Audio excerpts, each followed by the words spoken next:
I could not just have a panic attack in this parking lot. I stopped in my tracks and I just stood there and just breathed.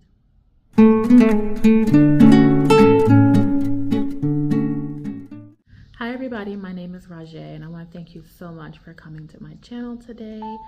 On my channel, I talk a lot about spiritual and mental wellness. I focus a lot on anxiety and depression in mothers, in wives, and military spouses because I am one myself. If you are new here, you will find on my channel some scripture reading for anxiety because I believe that the Word of God just has such great power to be able to relieve us from a lot of the things that cause us anxiety. And so just turning it on and letting it play when you're in the car or when you're working or doing the laundry or whatever it is just does wonders for relieving the stress and anxiety that can weigh you down. Another thing you will find on my channel is brain breaks with journal prompts. If you look on YouTube, you will not find a lot of brain breaks for adults. You'll find a lot of guided meditation probably, which is absolutely fine. Do the guided meditation, they work wonders too. But I thought it would be really awesome to have a brain break where you take time to breathe, but also you take a moment to just journal how you're feeling in the moment. Give your worries to God. Write down the things that you're thankful for. And so those brain breaks are definitely meant for you to do in the middle of your day, because that's when the chaos starts, right? When you've got your day going and you're doing all the things and more things are coming, you know what I mean? And so just taking that 5 or 6 minutes or even a 2-minute one I have to just sit down for a moment, take a few deep breaths, take in your surroundings, and journal for a few minutes can really sort of recenter you, can bring your focus back to where you're supposed to be, shift your perspective, and get you back on track. And so definitely check out those playlists and try to, listen to them as often as you can. Do the brain breaks and the journal prompts so that you can keep your anxiety at bay intentionally, because that's what it takes to really get through the stress of anxiety. So today I want to talk to you guys about anxiety myths, things that you need to know about getting over anxiety, and the things that you need to understand are completely unrealistic in your healing journey. Just a little about myself. I'm a military spouse. I've been with my husband for 20 years. We've been married for 18, been in the military for 14 of those years. So we've had a lot of time together and experienced a lot. And being a military spouse, unfortunately, has caused me a great deal of anxiety, the different deployments and missions and TDYs and all the things, and just me having to learn how to basically do life independently while also having a husband is a difficult thing to do. And so because of that, I have dealt with a lot of anxiety over the years, and I have 4 children, so I'm trying to manage my life with anxiety and be a good mom as well. And so I decided, that I really wanted to come on here on YouTube, and I do go on Instagram now and then too, and just post some things to really encourage other mothers who are going through the same thing. Whether or not you are a military spouse, if you are a mom with anxiety, then that is what I'm here for. I'm here to speak to you, to help you understand things, to encourage you, and to tell my own story so that if you can relate, then you can understand that life is doable even if it's difficult. You can check out my Instagram page at I'm_perfect mama. That will be M like imperfect mom, but there's an underscore in there, and you can see that here on the screen. And I just like to do videos that encourage you on there, shorts that encourage you on there, or I'll post something funny on my stories because we all need to laugh. So we all know what anxiety does, right? Anxiety is normally triggered by something that has happened to us, normally something that we're going through currently, or something that we have gone through in the past that just causes us to freak out. It sends an emergency signal to our brain, and that will cause our heart to race, you know what I mean? Our blood pressure will rise. We might feel it in our hands, we might start to get a headache, or just this panic that comes over us. Sometimes it can be a light panic that can feel like, I feel it coming, and sometimes it can be a full-blown attack. And there are lots of practical things that you can do to manage your anxiety. Some of those things are things like taking supplements. I've taken magnesium supplements. I've taken stress gummies that have L-theanine, and GABA in them. I've tried lemon balm tea. I've tried therapy, counseling, church counseling. I've done all the things, okay? And yes, I still do struggle with anxiety. So one of the things that I wanted to go over with you is just that question of, is any of this working?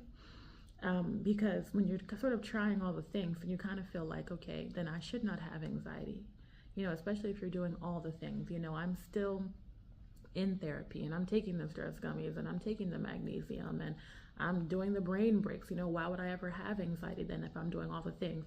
And so I want you to know that healing from anxiety takes time, because the anxiety is not the main cause, right?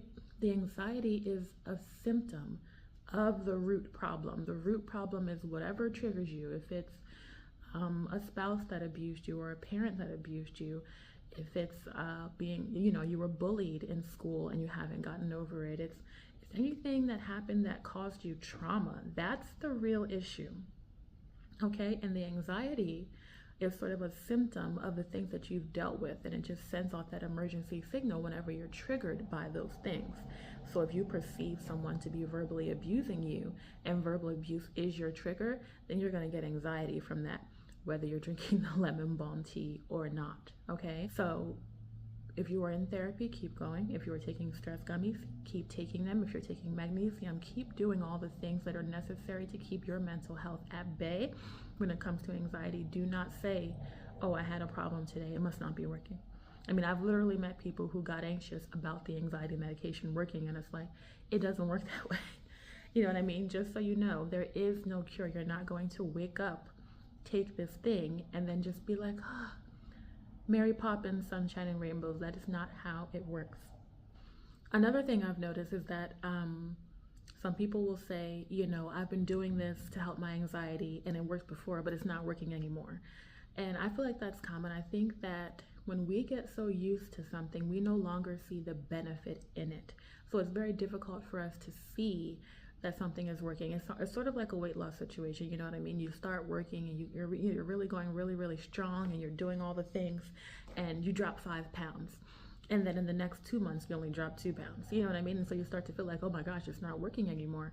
It's important to be consistent. And that is my answer to that. If you feel like something was working before and it's not working now, I can promise you it is probably still working, but you are not getting the result that you want to continue to see. And so you think it's not working anymore. It is, and you will continue to see results if you remain consistent. The last myth is just that you should be better by now. I should be better by now. Why am I not just better now? Like I said, in the beginning, you're doing all the things and you've been doing them. Why am I not just over this anxiety? And my answer to that is that it takes time. It just takes time. The brain is a complicated thing. Your emotion is a complicated thing, and it just takes time. But you will be better. You will have gotten over those triggers. You will be able to acknowledge, when you feel that anxiety rising up in you, and know how to deal with that in the moment. I can recall a time where I was getting out of my car and I was walking into Sam's Club. I was by myself. I wasn't doing anything special. This wasn't even like an urgent trip, like I had to hurry up and get something before dinner time. I just needed to grab something from Sam's Club, so I stopped to do. And on my way into Sam's Club, I started having a panic attack. I literally could feel it start in my stomach and just rise up. It was up at my neck, and I could feel it coming in me. And I was about to have a full-on panic attack, anxiety attack, in the Sam's Club parking lot. At that moment, I could not identify a single trigger. I could not understand what it was that had caused me the anxiety in that moment, but I knew that I could not just have a panic attack in this parking lot. I stopped in my tracks, and I just stood there and just breathed. I just stood there and took a bunch of deep breaths. I literally was in a parking lot by myself, closing my eyes and just breathing in through my nose and out through my mouth. And I might have even said something to myself. I might have said, Rajay, you're okay. It's all right. You can relax. And it took me maybe 2 minutes. And then I stopped and I walked and I just went and I went to the store and I got what I needed. And you're going to have moments like that. That was a moment that I literally could not understand, but I had to get through it. And that for me was amazing progress. When I've gone through years of feeling like this isn't working, why am I not better yet? I'm taking the gummies, I'm taking the vitamins, I'm going to the therapy, I'm doing the counseling. If I had not been consistent, I might have been on the ground in that parking lot looking like a madman by myself, having a panic attack. But because I was consistent, I was able to use the tools that I had learned, something as simple as breathing that people take for granted all the time. I was able to use that tool to stop myself from having a panic attack in public in a matter of 2 minutes. So that's just an example to show you that you can get through it, that the things are working, that if you're not better yet, then just keep going. Just keep trying. Just give yourself the time that you need. You didn't wake up with anxiety overnight. It took time for all those triggers and that trauma to build up in you. Okay? It took time to get where you are. It's going to take time to get out of it. So give yourself some grace and allow yourself the time. I would love to hear from you if you feel like you related to any of this, if you feel like any of this helped you. If you have any questions, please let me know in the comments. I would love to be able to make more videos that you can relate to, or that answer some of the questions that you have concerning the anxiety that you're dealing with. So let me know in the comments, and I will see you again soon.